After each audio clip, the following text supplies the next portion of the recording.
بسم اللہ الرحمن الرحیم۔ سورہ نساء کا آخری حصہ آج تلاوت کیا گیا ہے۔ کل 5واں پارہ مکمل ہوا تھا۔ 5ویں پارے کے آخر میں اللہ تبارک و تعالی نے منافقین کی مذمت بیان فرمائی تھی، اور یہ بھی کہ منافقین جہنم کے نچلے درجے میں ہوں گے۔ اللہ تعالی نے ان پر بڑی سختی فرمائی تھی۔ چھٹے پارے کے شروع میں اللہ تبارک و تعالی نے یہودیوں کی مذمت بیان فرمائی ہے، اور فرمایا کہ منافق اور یہودی جرائم میں ایک جیسے ہیں۔ جس طرح ان کے جرائم خطرناک ہیں، یہود کے جرائم بھی بڑے خطرناک ہیں۔ خاص طور پر ایک واقعہ ذکر کر دیا کہ حضرت عیسیٰ علیہ السلام کو قتل کرنے کے درپے ہو گئے یہود، اور ان پر مظالم ڈھانے کے لیے منصوبہ بندی کرنے لگے۔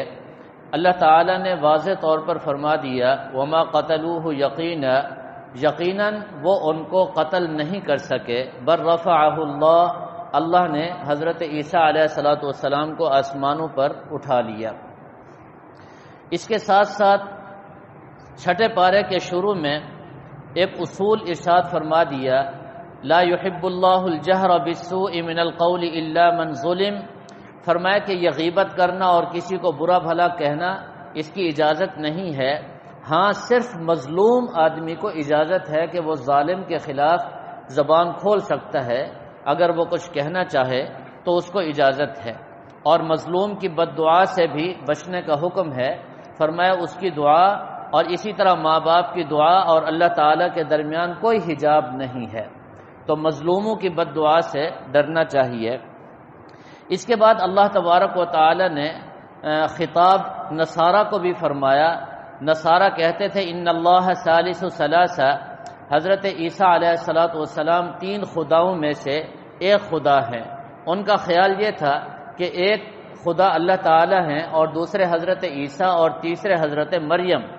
اللہ تعالی نے ان کی اس بد عقیدگی کو بھی واضح طور پر رد فرما دیا کہ ان کا یہ عقیدہ اور یہ نظریہ بالکل غلط ہے۔ اور آگے سورہ مائدہ آ رہی ہے، سورہ مائدہ کے آخر میں اللہ تعالی نے اس پر کچھ دلائل بھی دیے ہیں، میں آگے چل کر عرض کرتا ہوں۔ سورہ نساء کے آخر میں اللہ تبارک و تعالی نے پھر عورتوں کے کچھ حقوق اور ان کی وراثت کے متعلق کچھ اشارات فرما دیے۔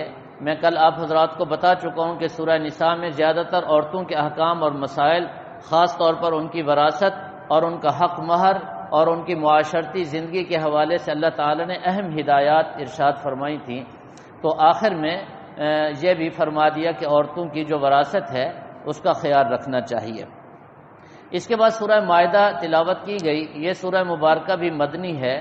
اس کے شروع میں اللہ تعالی نے ایک حکم دیا اوفوا بالعقود، تمام عقود اور عہد جو بھی معاہدات ہیں، فرمایا ان کی پاسداری کرو، ان کا پورا کرو۔ اللہ تعالیٰ کے ساتھ بندوں کا عقد اور معاہدہ ہے، بندوں کو چاہیے اس کو بھی پورا کریں۔ انسان کا انسان کے ساتھ کوئی معاہدہ ہے، اس کو بھی پورا کرنا چاہیے، اس میں کوتاہی نہیں ہونی چاہیے۔ پھر اللہ تعالیٰ نے حرام اور حلال کے کچھ اصول ارشاد فرمائے۔ اس سورہ مبارکہ کے شروع میں فرمایا حرمت علیکم المیتۃ والدم ولحم الخنزیر، 3 چیزیں آ گئیں۔ فرمایا مردار حرام ہے، خون ہر قسم کا حرام اور نجس ہے، اور اسی طرح خنزیر کا گوشت یہ بھی نجس اور حرام ہے۔ اور حرام چیز کی خرید و فروخت بھی حرام ہوتی ہے، یاد رکھے۔ یہ خون نجس ہے، چاہے انسان کا ہو چاہے کسی کا ہو۔ اگر کسی کو زندگی کے لیے خون کی ضرورت ہے اور کوئی مسلمان مرد عورت کسی کو خون دیتے ہیں تو اس کی خرید و فروخت حرام ہے، ہدیۃً دیا جا سکتا ہے۔ اس کو بیچنا، پیسے لینا، یہ نجس اور حرام ہے۔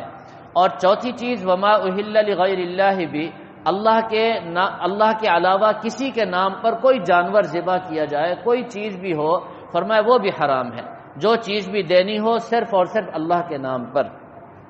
اس کے بعد وہ تاریخی آیت ذکر کی گئی جس میں اللہ تعالی نے اعلان فرمایا الیوم اکملت لکم دینکم واتممت علیکم، آج ہم نے تمہارا دین مکمل کر دیا، اور جو نعمت اسلام تھی اس کی تکمیل ہو گئی، اس پر ایک واقعہ جو مشہور ہے، یہودی نے حضرت عمر فاروق رضی اللہ تعالیٰ عنہ کو کہا تھا اگر یہ آیت ہم پر نازل ہوتی تو ہم ہر سال اس دن عید مناتے، یہ آیت نازل ہوئی اور تمہیں پتہ بھی نہیں، بڑی عظیم آیت ہے، یہ یہودی کہہ رہا ہے۔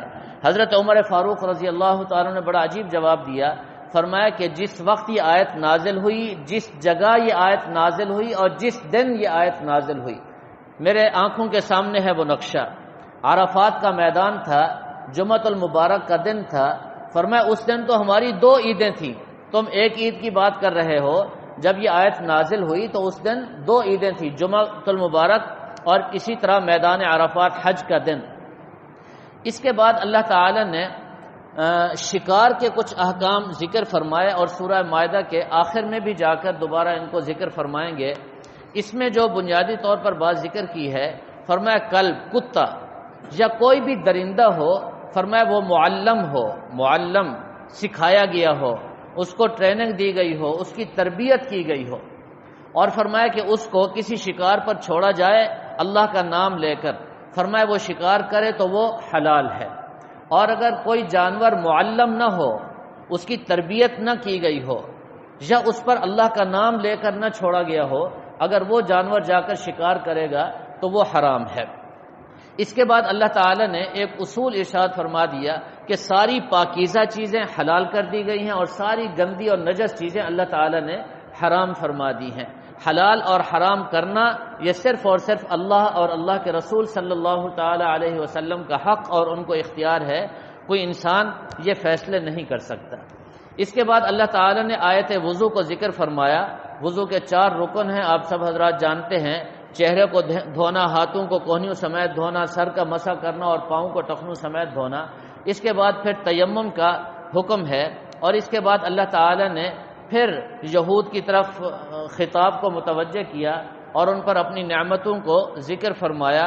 حضرت موسیٰ علیہ السلام کے کئی واقعات ذکر فرما دیے، وَلَقَدْ أَخَذَ اللَّهُ مِيثَاقَ بَنِي إِسْرَائِيلَ وَبَعَثْنَا مِنْهُمُ 12 نقیبا، یہ مختلف واقعات ہیں جو اللہ تعالیٰ نے ذکر فرمائے۔ اور اس دوران اللہ تعالیٰ نے ایک آیت یہ بھی ارشاد فرمائی، نازل فرمائی، قَدْ جَاءَكُم مِّنَ اللَّهِ نُورٌ وَكِتَابٌ مُّبِينٌ۔ اللہ تعالیٰ نے اس امت کو نبی پاک صلی اللہ تعالی علیہ وسلم جیسے عظیم پیغمبر عطا فرمائے اور قرآن پاک جیسی کتاب عطا فرمائی۔ یاد رکھیں ایک اصول ہمیشہ، یہود و نصارہ کی مذمت، ان کی حرکتیں اور ان کی کوتاہیاں اور غلطیاں ذکر کرنے سے بنیادی مقصد یہ ہوتا ہے کہ اہل اسلام اور اہل ایمان ان چیزوں سے بچیں، کہیں ایسا نہ ہو کہ وہی حرکتیں جو یہودی کرتے تھے، نصارہ کرتے تھے، مسلمان بھی اگر ان کو کرنا شروع کر دیں گے تو جس طرح اللہ کا عذاب ان پر آیا اس امت پر بھی آئے گا۔ یہ اصل مقصد ہے ان واقعات کو ذکر کرنے کا۔ اس کے بعد اللہ تعالی نے حضرت موسیٰ علیہ السلام کا وہ واقعہ ذکر فرمایا جس میں حضرت موسیٰ علیہ السلام نے اپنی قوم کو مختلف انعامات یاد دلائے اور پھر ان کو حکم دیا کہ ارض المقدسۃ التی کتب اللہ علیکم، ارض مقدس یعنی فلسطین کی طرف چلو۔ تو ان کی قوم نے بڑا عجیب جواب دیا، کہنے لگے موسیٰ جب تک وہاں قوم عمالقہ موجود ہے ہم نہیں جائیں گے، تم جاؤ، تمہارا بھائی جائے، وہاں جا کر کے تم لڑو، انا ہاہنا قاعدون، ہم تو یہاں بیٹھنے والے ہیں۔ صحابہ جب یہ سنتے تھے تو حیران ہوتے تھے کہ موسیٰ علیہ السلام کی قوم نے یہ کیسا جواب دیا، اگر ہم ہوتے تو ہم کہتے کہ آپ بیٹھ سے ہم لڑیں گے۔ اور صحابہ کرام نے اس کی بے شمار مثالیں اور واقعات اس امت کے سامنے پیش کیے۔ اس کے بعد انہی آیات میں مفسرین نے حضرت موسیٰ علیہ السلام اور حضرت ہارون کی وفات کا بھی ذکر کیا ہے۔ اختصار کے ساتھ عرض کر دیتا ہوں، ذرا دلچسپ واقعہ ہے۔ حضرت ہارون کی جب موت کا وقت آیا تو اللہ تعالی نے حضرت موسیٰ کو بذریعہ وحی بتایا کہ ہم ہارون کو موت دینا چاہتے ہیں، اس کو لے کر فلاں جگہ پر تم آ جاؤ، فلاں پہاڑی پر آ جاؤ۔ حضرت موسیٰ علیہ السلام کو طبعی طور پر موت سے نفرت تھی، وہ چاہتے تھے موت یہ نہیں آنی چاہیے۔ تو اللہ تعالی نے حضرت موسیٰ کو فرمایا ذرا ہارون کو لے آؤ، ہم اس کو موت دینا چاہتے ہیں۔ حضرت موسیٰ علیہ السلام نے ان کو بتایا نہیں، فرمایا تیاری کرو ہارون، چلتے ہیں۔ ان کو لے کر ایک پہاڑ پر پہنچے۔ وہاں جب پہنچے تو ایک خوبصورت درخت تھا، ایسا درخت جس کو نہ حضرت موسیٰ نے کبھی دیکھا تھا اور نہ حضرت ہارون نے کبھی دیکھا تھا۔ اس کو دیکھ کر حیران ہو گئے، اور دوسری طرف نظر ڈالی تو ایک خوبصورت محل، اور اس محل کے اندر ایسے خوبصورت بستر کہ دیکھ کر حیران ہو گئے کہ دنیا میں تو ان کا تصور بھی نہیں تھا۔ جو ہی دیکھا تو حضرت ہارون کہنے لگے موسیٰ بہت تھک گئے، اتنا دور تم لے آئے ہو، پہاڑ پر تم نے چڑھایا ہے، میرا دل چاہتا ہے اس بستر پر میں سو جاؤں۔ حضرت موسیٰ علیہ السلام نے فرمایا ہارون مزے سے سو جاؤ۔ حضرت ہارون نے تیاری فرمائی سونے کی، تو کہنے لگے موسیٰ پتہ نہیں یہ کس کا گھر ہے اور کس کا بستر ہے، اگر مالک آ گیا تو وہ چھوڑے گا نہیں ہمیں۔ حضرت موسیٰ علیہ السلام کو تو سارا کچھ پتا تھا اندر، فرمانے لگے ہارون تم سو جاؤ، میں نمٹ لوں گا ان سے جو بھی آئے گا۔ حضرت ہارون سونے لگے تو فرمایا موسیٰ مجھے ڈر لگ رہا ہے، میرا دل چاہتا ہے تم بھی میرے ساتھ سو جاؤ، اکٹھے سوتے ہیں۔ حضرت موسیٰ نے فرمایا چلو، وہ بھی ساتھ سو گئے۔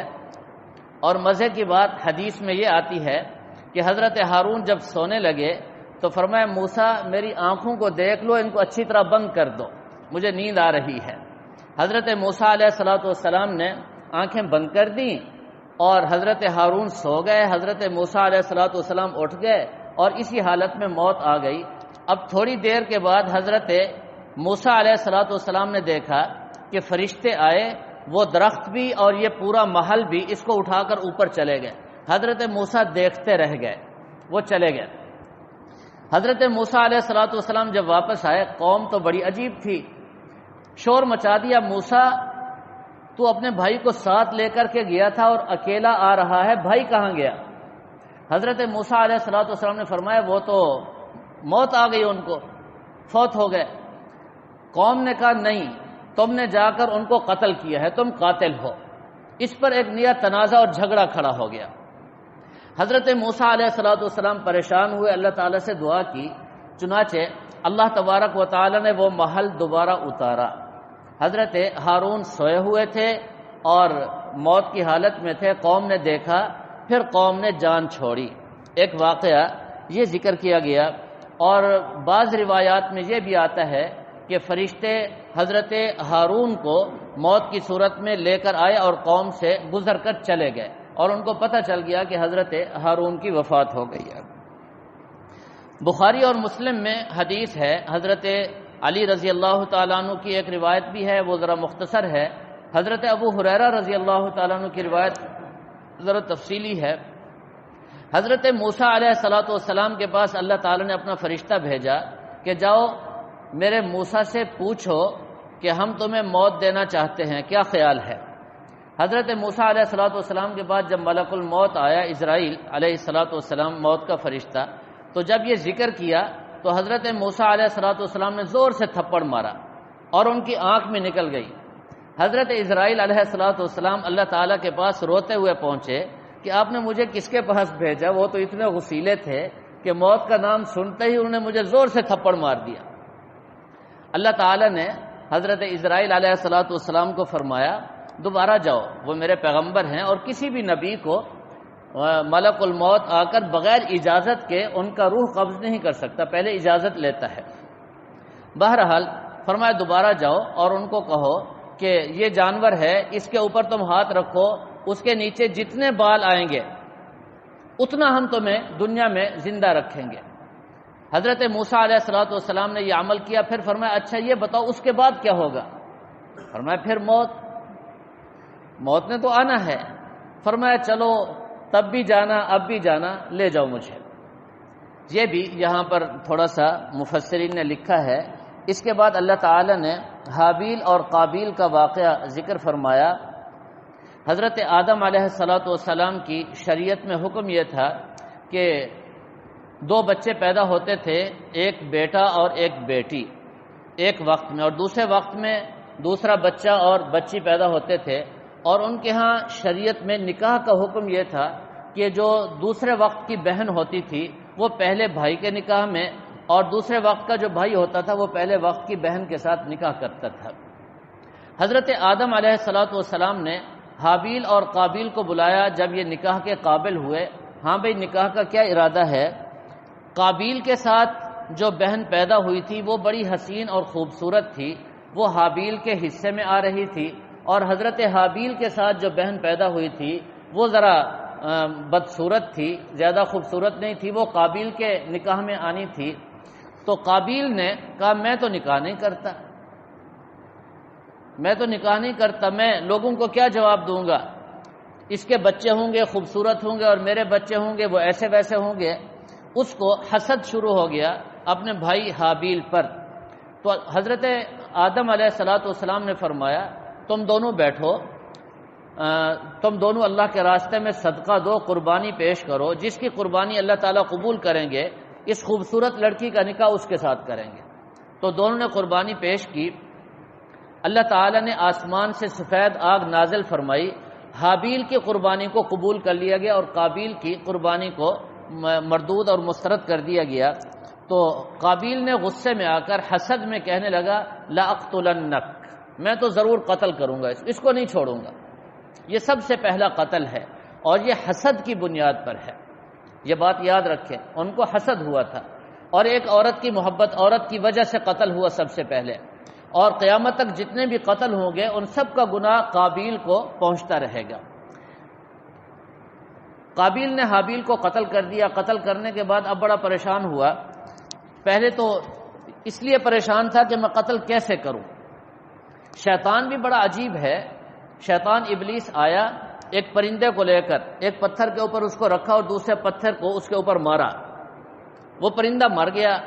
قابیل نے تو کبھی سوچا بھی نہیں تھا، دیکھا بھی نہیں تھا، کہنے لگا بس یہ طریقہ ہے۔ چنانچہ حضرت حابیل کو پکڑا اور ایک پتھر پر سر رکھا اور دوسرا پتھر اوپر سے مارا اور وہ قتل ہو گیا۔ جب قتل ہو گئے تو پھر پریشان، بھی چلتا پھرتا متحرک آدمی ختم ہو گیا۔ اب کیا بنے گا؟ اللہ تعالیٰ نے کوے کو بھیجا اور کوے نے زمین کو کھوج کرید کی، تو اس کو دیکھ دیکھ کر اس نے یہ ساری کیفیت سیکھی اور پھر ان کو دفن کر دیا۔ اس واقعے کو یہاں ذکر کرنے کی ضرورت کیوں پیش آئی؟ یاد رکھیں، بتانا یہ چاہتے ہیں کہ یہ جو یہودی ہیں حسدم من عند انفسہم، یہ نبی پاک صلی اللہ علیہ وسلم کو دل سے مانتے ہیں، ساری علامات سے پہچان چکے ہیں، صرف ان کو حسد کھایا جا رہا ہے، اور یہ حسد بھی ایسے ہے جیسے قابیل کو اپنے بھائی حابیل سے حسد ہوا تھا۔ تو یہ اصل وجہ ہے اس کو بیان کرنے کی۔ اس کے بعد اللہ تعالی نے زمین میں فساد مچانے والے، ڈاکہ ڈالنے والے ڈاکوؤں کی سزاؤں کو ذکر فرمایا ہے۔ فرمایا کہ بعض صورتوں میں ان کو سولی دی جاتی ہے، بعض صورتوں میں قتل کیا جاتا ہے، بعض صورتوں میں ان کے ہاتھ اور پاؤں خلاف جانب سے، دایاں ہاتھ بایاں پاؤں اور بایاں ہاتھ دایاں پاؤں کاٹا جاتا ہے، یہ ان کی سزا ہے۔ اس کے بعد اللہ تعالی نے وسیلے کا ذکر فرمایا، یا ایھا الذین آمنوا اتقوا اللہ وابتغوا الیہ الوسیلہ، اے ایمان والو ابتغوا الیہ الوسیلہ، اللہ تعالیٰ کی طرف وسیلہ تلاش کرو۔ اب یہ وسیلہ کیا چیز ہے؟ اعمال، اللہ تعالیٰ کو اعمال پیش کر کے اللہ تعالیٰ سے عافیت مانگو، جس طرح وہ غار والے 3 لوگ تھے، ان نے اپنی اپنی نیکی کو بطور وسیلہ کے پیش کیا، اللہ تعالیٰ نے ان کی دعا کو قبول فرمایا۔ یہاں سوال یہ پیدا ہوتا ہے کہ رسول اکرم صلی اللہ علیہ وسلم کے وسیلے سے دعا مانگنا، کسی بزرگ اور اللہ والے کے وسیلے سے دعا مانگنا، اس کا کیا حکم ہے؟ اچھی طرح یہ بات سمجھ لے۔ حضرت عباس رضی اللہ تعالیٰ عنہ، بخاری میں یہ حدیث موجود ہے، پہاڑ پر تشریف لے گئے، نبی پاک صلی اللہ تعالیٰ علیہ وسلم کے وسیلے سے دعا مانگی، اللہ نے ان کی دعا کو قبول فرمایا۔ اور پھر حضرت عمر فاروق رضی اللہ تعالیٰ عنہ جیسے عظیم صحابی نے نبی پاک صلی اللہ علیہ وسلم کے وسیلے سے بھی دعا مانگی، اور حضرت عباس نبی پاک صلی اللہ علیہ وسلم کے چچا غیر نبی تھے، ان کے وسیلے سے بھی دعا مانگی۔ تو معلوم ہوا پیغمبر کا وسیلہ دے کر، کسی بزرگ اور اللہ والے کا وسیلہ دے کر اللہ تعالی سے دعا مانگنا جائز ہے۔ اس کے بعد پھر چور کی سزا کا ذکر ہے، السارق والسارقۃ فاقطعوا ایدیہما، فرمایا چور مرد ہو یا عورت ہو ان کے ہاتھوں کو کاٹا جائے۔ یہ فساد فی الارض کی بہت بڑی شکل ہے، چوری کرنا اور ڈاکہ ڈالنا۔ اگر حکومت وقت 2-4 ڈاکوؤں کو اور 2-4 چوروں کو یہ شریعت کے مطابق سزا دے دے تو دنیا میں یہ فساد اور یہ ڈاکہ اور ڈکیتی اور یہ چوری سب ختم ہو جائیں گے۔ آج ساری دنیا پریشان ہے اور قوم کو زیادہ مزید پریشان کیا جا رہا ہے یہ سزا دینے کے لیے تیار نہیں ہے۔ ساری قوم کے نقصان برداشت ہیں، یہ سزا 2-4 کو، میرا خیال میں 2-4 بھی بڑی بات ہے، قانون بنا کر صرف ایک آدمی کو ٹریفک چوک پر کھڑا کر کے اس کے ہاتھ کاٹ دیے جائیں، میرے خیال میں ڈیرہ غازی خان میں چوری ختم ہو جائے گی۔ یہ قرآن کا حکم ہے اور اس میں برکت ہی برکت ہے۔ اس کے بعد پھر اللہ تعالی نے یہود کی طرف خطاب کو اب جاری رکھتے ہوئے فرمایا انا انزلنا التوراۃ فیہا ھدی ونور، تورات کے جو احکامات ہیں اس میں نور بھی ہے، برکتیں بھی ہیں۔ اس کے بعد پھر اللہ تعالی نے قصاص کے احکامات ذکر فرمائے اور ساتھ ساتھ یہ بھی فرما دیا وَمَن لَّمْ يَحْكُم بِمَا أَنزَلَ اللَّهُ فَأُولَٰئِكَ هُمُ الْكَافِرُونَ، اللہ کے نازل کردہ احکامات کو عدالتوں میں جو لوگ رائج نہیں کرتے، ان کے مطابق فیصلے نہیں کرتے، فرمایا وہ کافر ہیں۔ صاف صاف اللہ تعالی نے فرما دیا مَن لَّم يَحْكُم بِمَا أَنزَلَ اللَّهُ فَأُولَٰئِكَ هُمُ الْكَافِرُونَ۔ آگے فرما دیا كَتَبْنَا عَلَيْهِمْ فِيهَا أَنَّ النَّفْسَ بِالنَّفْسِ، ہم نے فرض کر دیا ہے اگر کوئی جان کسی کو قتل کرے تو جان کے بدلے جان، ناک کاٹے ناک کے بدلے ناک کاٹا جائے گا، آنکھ کسی کی نکالے آنکھ کے بدلے میں آنکھ نکالی جائے گی، اگر کان کاٹے تو کان کاٹا جائے گا، کوئی کسی کا دانت توڑے تو بدلے میں دانت توڑا جائے گا، دیت بھی ہے قصاص بھی ہے۔ یہ سارے احکامات اللہ تعالی نے دیے۔ اس کے بعد پھر اہل اسلام کو فرمایا، اہل ایمان کو لا تتخذوا اليهود والنصارى اولیاء، یہودیوں سے اور عیسائیوں سے کبھی دوستی نہ کرنا، ان سے کبھی بھی تعلق نہ رکھنا۔ بعضهم اولیاء بعض، فرمایا وہ تمہارے خلاف ہمیشہ اکٹھے ہو جائیں گے، یہودی اور عیسائی۔ ومن يتولهم منكم فانه منهم، اے مسلمانوں اگر تم نے ہمارے اس حکم کو نہ مانا تو پھر تم بھی انہی میں سے ہو جاؤ گے۔ دوستی کا نتیجہ کیا ہوگا؟ تم مرتد ہو جاؤ گے۔ پھر فوراً اللہ تعالی نے مرتد کا حکم دیا۔ مرتد کا کیا حکم ہے؟ فرمایا کہ اس کو قتل کر دو۔ ظاہر ہے جس کے ساتھ دوستی ہوتی ہے، تعلق ہوتا ہے، اس کے طریقے اور اس کا دین اور اس کا مذہب اچھا لگتا ہے، تو یہود و نصارہ کے ساتھ تعلق نہیں ہونا چاہیے، ان کے ساتھ دوستی نہیں ہونی چاہیے۔ اس کے بعد اللہ تعالی نے حضرت علی رضی اللہ تعالیٰ عنہ کی جو نماز تھی اس کو تھوڑا سا ذکر فرمایا۔ مشہور واقعات ہیں حضرت علی رضی اللہ تعالیٰ عنہ کے بارے میں، تفصیل کا وقت نہیں، آپ نے سنا ہوگا کہ ان کے کوئی تیر وغیرہ لگا ہوا تھا، نماز کی حالت میں ان کو نکالا گیا، کیسی وہ نماز پڑھتے تھے، کتنا اللہ تعالیٰ کی طرف ان کا دھیان ہوتا تھا۔ اس کے بعد اللہ تعالیٰ نے پھر نصارہ کی طرف توجہ کرتے ہوئے اور ان کو خطاب کرتے ہوئے فرمایا لقد کفر الذین قالوا ان اللہ ثالث ثلاثہ، یہ کہتے ہیں کہ اللہ تعالیٰ 3 خداؤں میں سے ایک ہے۔ وما من الہ الا الہ واحد، صاف صاف اعلان کر دیا کہ معبود صرف ایک ہے، 3 نہیں ہے۔ دلیل دے دی کانا یاکلان الطعام، تم کہتے ہو حضرت عیسیٰ خدا ہیں، حضرت مریم خدا ہے، تم دیکھتے نہیں کہ وہ کھاتے بھی ہیں پیتے بھی ہیں۔ کانا یاکلان الطعام، جو کھاتا پیتا ہے اس کو پھر بیت الخلاء جانے کی بھی ضرورت، محتاجی ہوتی ہے، اور محتاج وہ خدا کیسے بن سکتا ہے؟ یہ اللہ تعالیٰ نے خود دلیل دی ہے۔ اس کے بعد اللہ تعالیٰ نے یہود و نصارہ پر اپنی خاص لعنت کا ذکر فرمایا ہے، اور پھر اس پارے کے 6 پارے کے آخر میں فرمایا مسلمانوں کے سب سے زیادہ سخت دشمن یہودی ہیں، پھر مشرک ہیں، تیسرے درجے میں فرمائے نصارہ عیسائی ہیں۔ عیسائی مسلمانوں کے قریب ہو سکتے ہیں، فرمایا یہودی کبھی بھی مسلمان کے حق میں کوئی خیر کی بات نہیں کر سکتا۔ اس کے بعد 7ویں پارے کی جو پہلی آیت ہے وَإِذَا سَمِعُوا مَا أُنزِلَ إِلَى الرَّسُولِ تَرَىٰ أَعْيُنَهُمْ تَفِيضُ مِنَ الدَّمْعِ مِمَّا عَرَفُوا مِنَ الْحَقِّ، یہ آیت حبشہ کے نصارہ کے متعلق ہے۔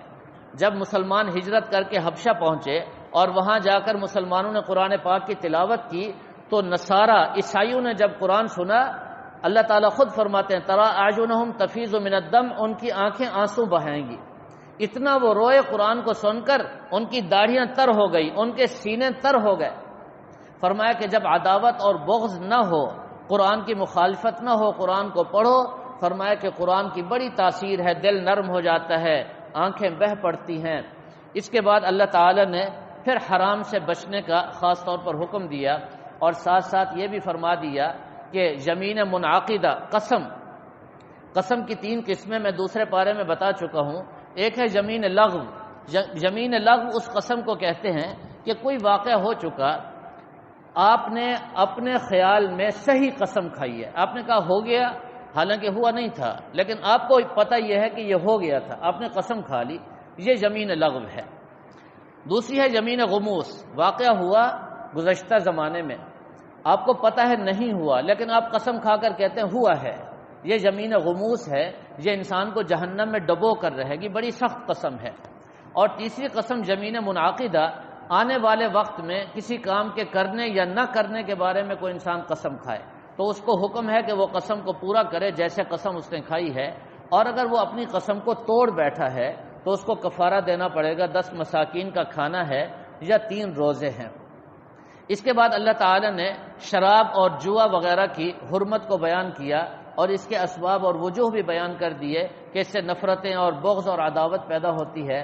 اس کے بعد پھر اللہ تعالی نے شکار کے احکامات دیے، شکار کا کیا حکم ہے، اور پھر ساتھ ساتھ احرام کی حالت میں جو شکار ہے، حاجی یا عمرہ کرنے والا احرام باندھ کر، فرمایا وہ خشکی کا اور زمین کا شکار تو نہیں کر سکتا احرام کی حالت میں، البتہ تری کا یعنی سمندر یا دریا کا کوئی جانور ہے اس کا شکار کر سکتا ہے۔